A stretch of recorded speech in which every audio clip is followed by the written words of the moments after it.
Bienvenue, nouveau numéro de Coup de pouce pour la planète. Merci d'être fidèles, merci d'être avec nous sur TV5 Monde. Coup de pouce pour la planète, vous le savez, c'est l'émission consacrée au développement durable et à ceux qui s'engagent avec leurs moyens pour la sauvegarde de la planète. Chaque semaine, tour d'horizon de la planète développement durable, coup de gueule, coup de cœur, éco-gestes. Vous allez retrouver tous vos rendez-vous. Et pour savoir ce qui vous attend, tout de suite, le sommaire de l'émission. Le Maroc passe au vert et tient à le faire savoir. Reportage à Rabat, la cité royale, où nous ferons connaissance avec deux éco-citoyens courageux et inventifs. Les Parisiens, question environnement, aiment donner des leçons à tout le monde si seulement ils pouvaient montrer l'exemple. Séquence éco-gestes, au bureau, entre deux siestes, gare au gaspillage. Dernier épisode de notre feuilleton Solar Impulse. Dernière visite dans les coulisses du Tour du Monde à bord d'un avion à énergie solaire. Alors cette semaine, nous recevons Tristan Lecomte. Tristan Lecomte, bonjour. Vous êtes le fondateur d'Alter Eco. À 36 ans, vous êtes à la tête de cette entreprise de commerce équitable, des produits bio achetés à de petits producteurs partout dans le monde. Le principe, c'est de ne pas profiter de ces petits producteurs, victimes souvent de la mondialisation. C'est bien ça, hein ?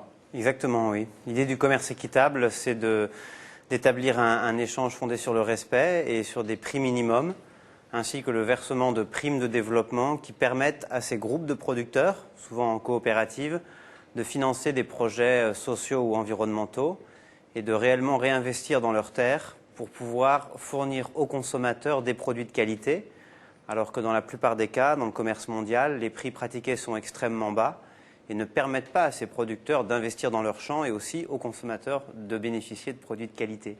Donc c'est un échange fondé sur le respect et une forme d'équilibre qui est à la fois au service du producteur et de son développement, mais aussi du consommateur qui peut faire un achat digne et de qualité.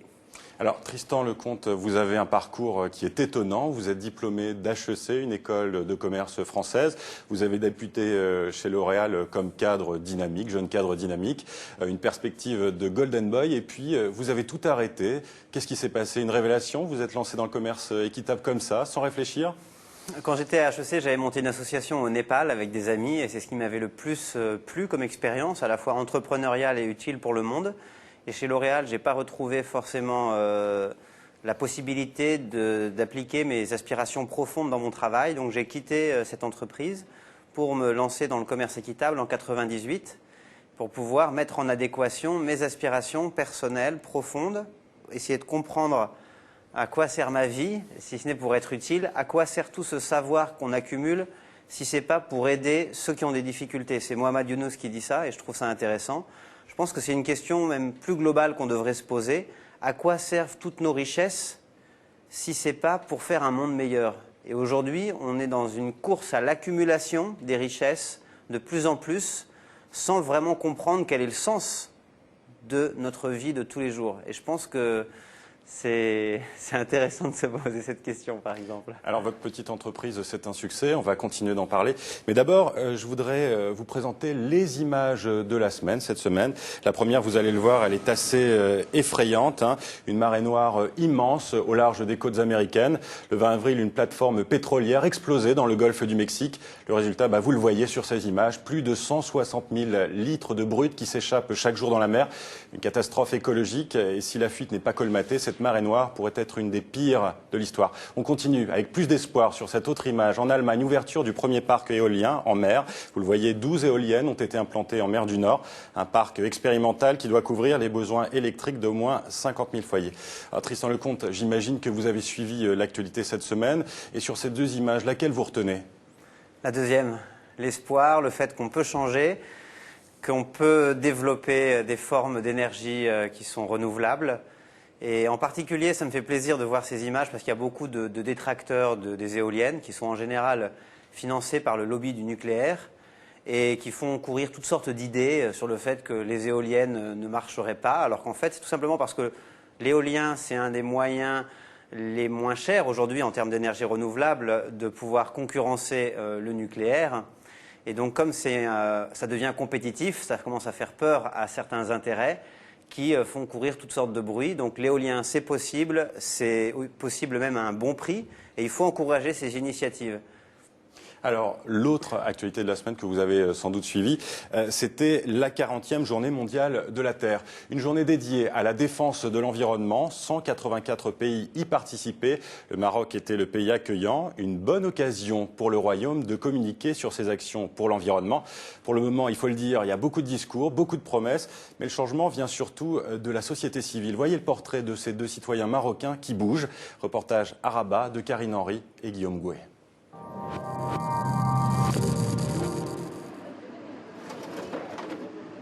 Parfois, il suffit d'un vieux pupitre pour élever les consciences. Sur le mur fraîchement repeint, le portrait du philosophe Ibn Rushd. C'est un jour particulier pour ce lycée de Rabat. L'examen final approche.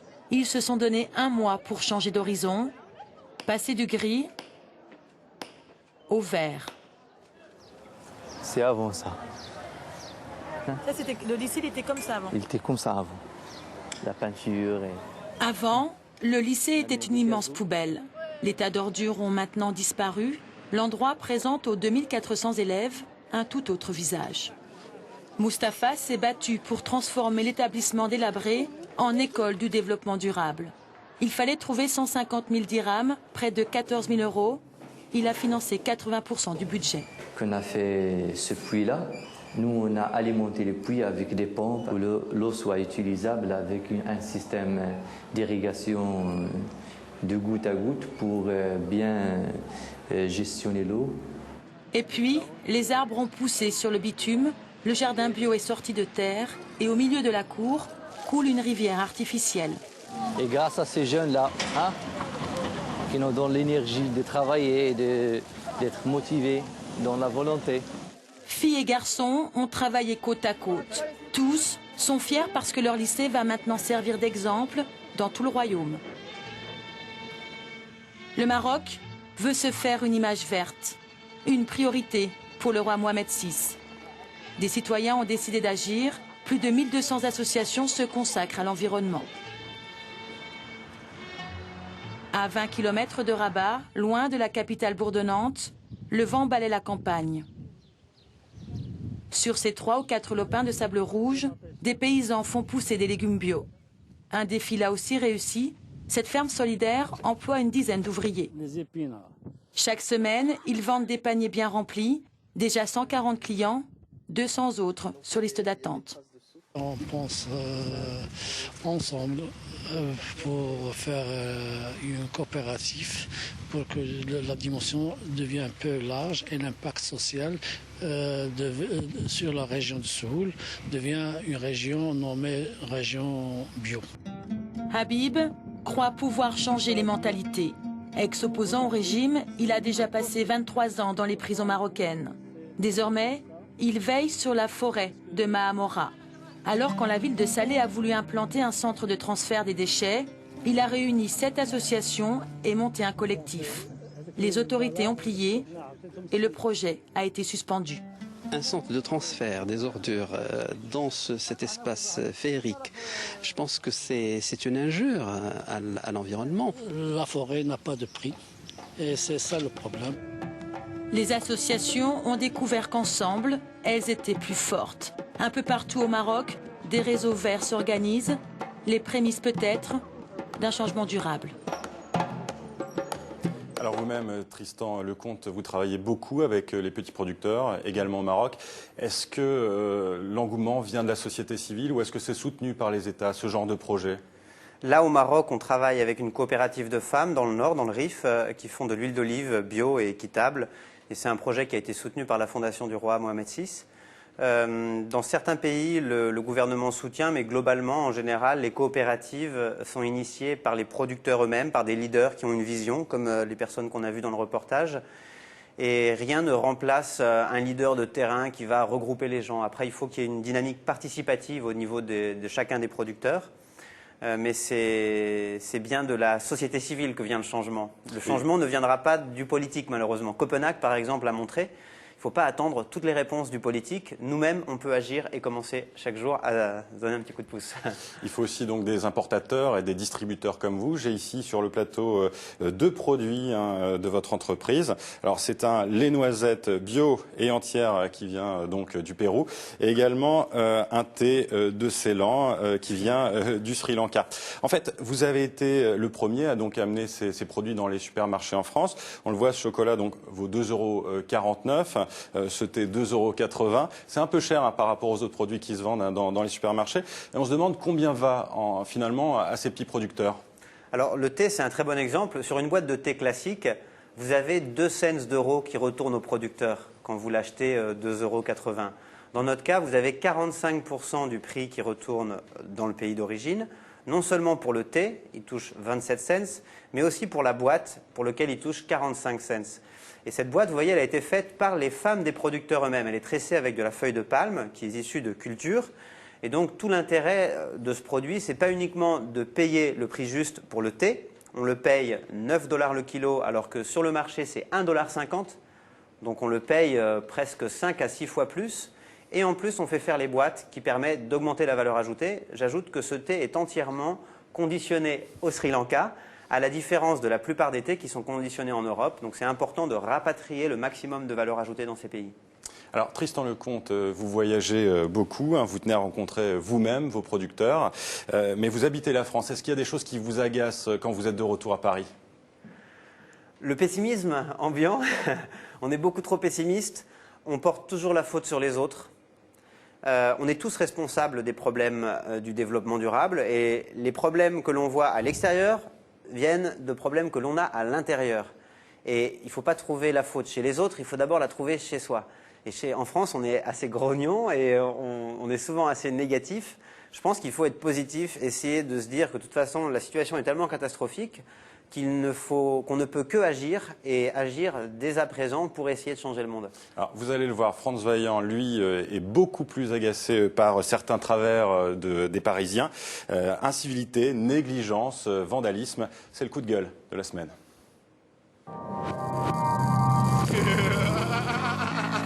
Dis-moi comment tu fracasses ces vélos, je te dirai pourquoi t'es un crétin. Chaque année à Paris, plus de 18 000 Vélib sont ainsi vandalisés ou dégradés, 8 000 autres volés. Record européen parmi les capitales qui ont adopté ce système de vélos en libre service. Et cette casse représente une ardoise salée pour le contribuable, 1,5 million d'euros par an. Se promener dans les rues de Paris, c'est mettre à l'épreuve sa sensibilité écolo. Ainsi, un encombrant sur 2 est déposé hors jour de ramassage municipal. Et ces dépôts sauvages représentent 43 000 tonnes chaque année, le poids de 4 tours Eiffel. Autre pollution, certes plus modeste mais pas moins attachante, les déjections canines. 16 tonnes chaque jour sur les trottoirs de la ville Lumière. Et dire que certains continuent de penser que marcher dedans porte bonheur. Il faudrait parler aussi des pelouses, censées être au repos et qui font des heures supplémentaires. Des journaux gratuits qui tapissent le sol du métro. Et tant de choses encore qui décolorent la jolie carte postale de cette ville, qui reste cependant la plus visitée au monde. Question écologie, les Parisiens peuvent mieux faire. C'est ce qu'on appelle un euphémisme. Heureusement, Paris n'est pas la France. Frantz Vaillant, très remonté cette semaine. Ça vous décourage de voir ce genre de choses ? Non, il ne faut jamais être découragé. C'est vrai que sur les Vélib, moi-même, je les utilise. Enfin, j'ai un vélo, mais j'utilise aussi parfois les Vélib. Et c'est complètement absurde de voir que des gens peuvent les vandaliser. Sur le reste, il ne faut pas s'arrêter à l'énervement, en fait, parce que ça ne sert à rien ou pas à grand-chose. Ce qu'il faut, c'est essayer de voir soi-même les fois où on n'est pas cohérent et où ça nous arrive d'avoir des comportements qui sont incohérents par rapport à la collectivité et par rapport à l'environnement. On en a tous, je pense, et essayer d'agir sur ses propres faiblesses. Mais le problème, c'est qu'on a l'impression que les élus parisiens, là, dans ce cas-là, s'engagent beaucoup sur l'écologique. En revanche, les citoyens sont moins sensibles à ce discours. En tout cas, ils ne le respectent pas du tout. Non, la grande majorité, je pense, sont prêts à le faire, mais on a tous nos faiblesses et ça prend du temps, en fait, pour qu'il y ait une cohérence globale au niveau de l'action collective. Il ne faut pas se décourager pour autant et surtout pas commencer à dire « regardez, comme d'autres ne le font pas, c'est la raison pour laquelle moi-même je ne m'engage pas ». Ça, c'est un travers qui est beaucoup plus dangereux qu'à la rigueur celui qui ne s'engage pas parce qu'il n'est pas au courant. On est obligé et il faut s'engager, parce que ça nous rend plus heureux, ça nous libère de certaines difficultés qu'on peut avoir dans notre vie de tous les jours. Tous ces efforts, en fait, pour le développement durable, ce n'est pas des efforts, ça doit être des plaisirs.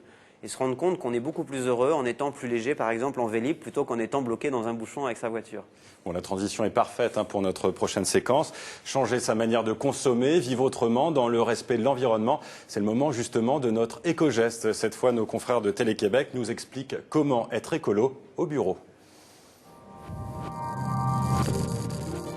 En initiant quelques changements dans votre milieu de travail et en faisant la promotion de choix plus écologiques auprès de vos collègues, vous pourriez faire une grande différence. Pour la cafetière, par exemple, utilisez un filtre de métal. Il suffit de le vider et de le rincer rapidement pour le réutiliser à l'infini. Éliminez aussi tous les gobelets jetables en incitant vos collègues à apporter une tasse qu'ils pourront identifier facilement.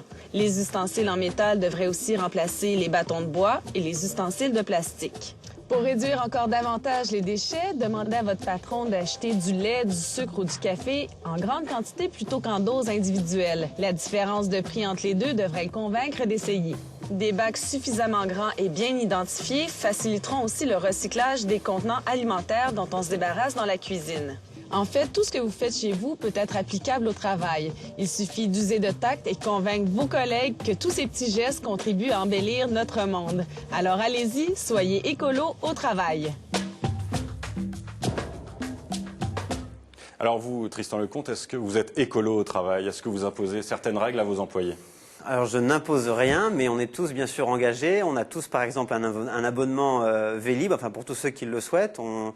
On récupère le papier, bien sûr, on fait attention au tri, mais on n'est pas parfait. Et parfois, justement, on se rend compte qu'on n'est pas... personne n'est un citoyen parfait par rapport à ces sujets. Et c'est bien de se voir rappeler des conseils comme ça, des astuces, et de les partager et de montrer en quoi c'est plus intelligent, plus économique et en plus meilleur pour la planète.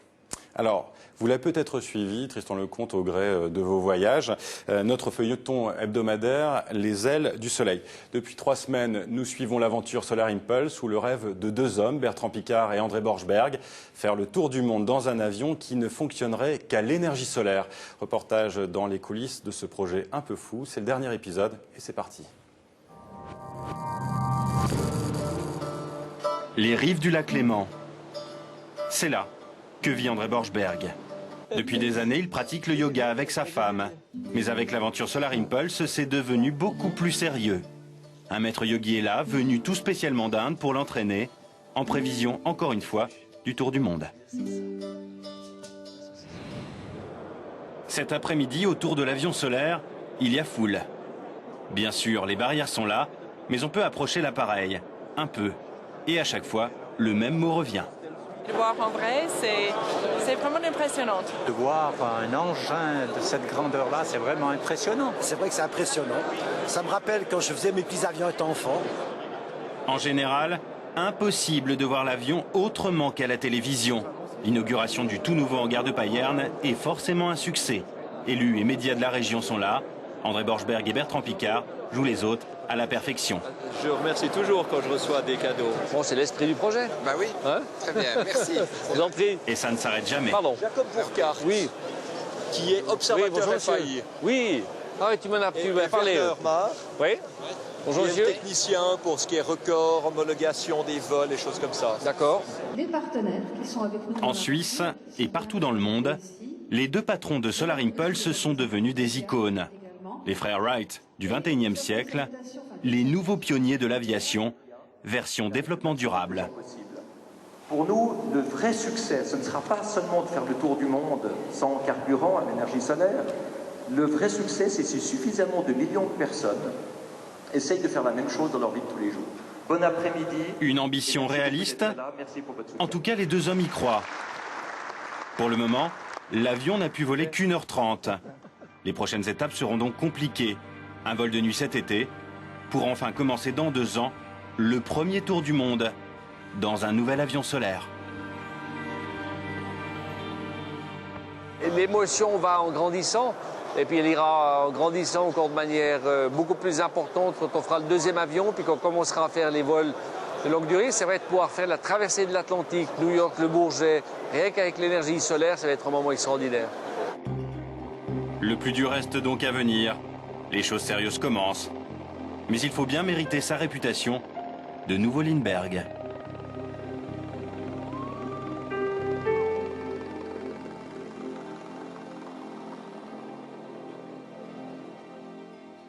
Voilà, c'était le dernier épisode des Ailes du Soleil. Alors, je vous ai vu très très attentif pendant ce reportage, Tristan Lecomte. Vous y croyez, vous, au projet Solar Impulse?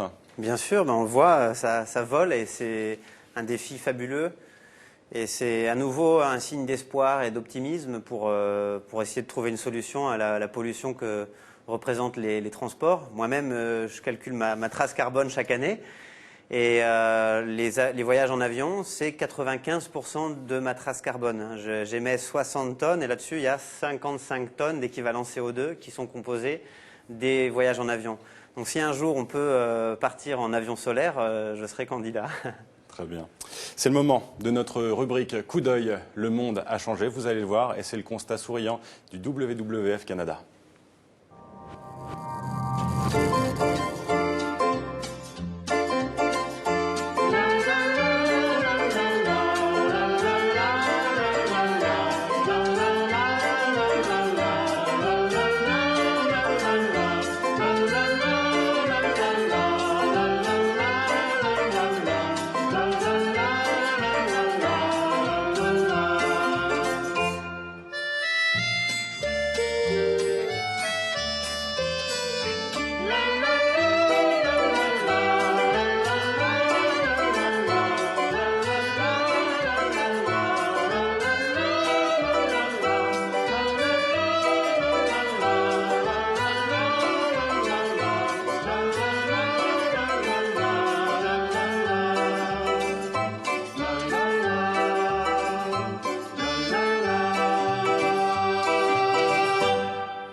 Vous voyagez beaucoup, hein, vous avez visité de nombreux pays, hein, vous êtes partenaire, je crois, avec 40 pays en tout, c'est énorme.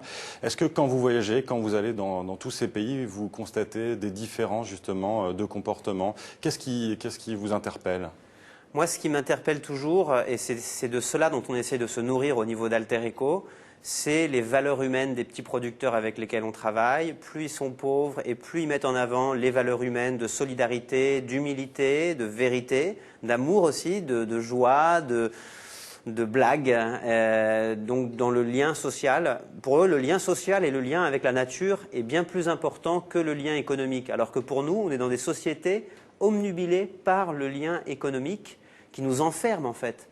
Et ce qui me marque, c'est que tous ces petits producteurs dans le monde entier, ils sont d'une humilité et d'une ouverture, et alors qu'ils sont eux-mêmes les premières victimes de la mondialisation ou des dérèglements climatiques, ils ne nous font pas porter la faute, ils ne sont pas toujours dans faire porter le chapeau à quelqu'un d'autre, mais ils s'engagent pour agir, pour eux-mêmes à leur niveau, essayer de lutter contre le réchauffement climatique et lutter contre l'injustice du commerce mondial. Donc c'est, je pense, une leçon pour nous tous. Alors, on arrive à la fin de cette émission et vous allez le voir, vous la connaissez peut-être, c'est une tradition maintenant dans ce magazine.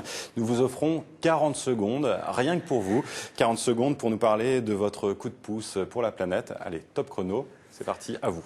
Le coup de pouce que je donnerais pour la planète, c'est je pense que chacun de nous, on comprenne ce que je vous ai dit, et c'est un chemin en fait, qu'on ne doit pas se résigner, jamais. On ne doit pas penser qu'il n'y a qu'une pensée et qu'on ne peut rien faire contre cette pensée. On doit pouvoir voir à chaque instant, à chaque moment, quand on consomme, quand on travaille, quand on interagit, quand on se déplace, comment est-ce qu'on peut changer nos manières de faire pour notre propre bonheur et pour le bonheur des autres. Parce que le bonheur des autres ou le respect de la nature est totalement interdépendant de notre propre bonheur. Bravo, vous nous rendez même 3 secondes. En tout cas, merci d'avoir été avec nous. Fin de ce coup de pouce pour la planète. Vos coups de gueule pour la planète, vos coups de cœur, vos éco-gestes nous intéressent. Exprimez-vous sur notre site www.tv5monde.com/c2p. Vous pouvez aussi nous rejoindre sur notre communauté Facebook. À la semaine prochaine, notre invité sera le journaliste Hervé Kempf et vous retrouverez David Delos qui sera de retour après un repos bien mérité. Bonne suite des programmes sur TV5 Monde.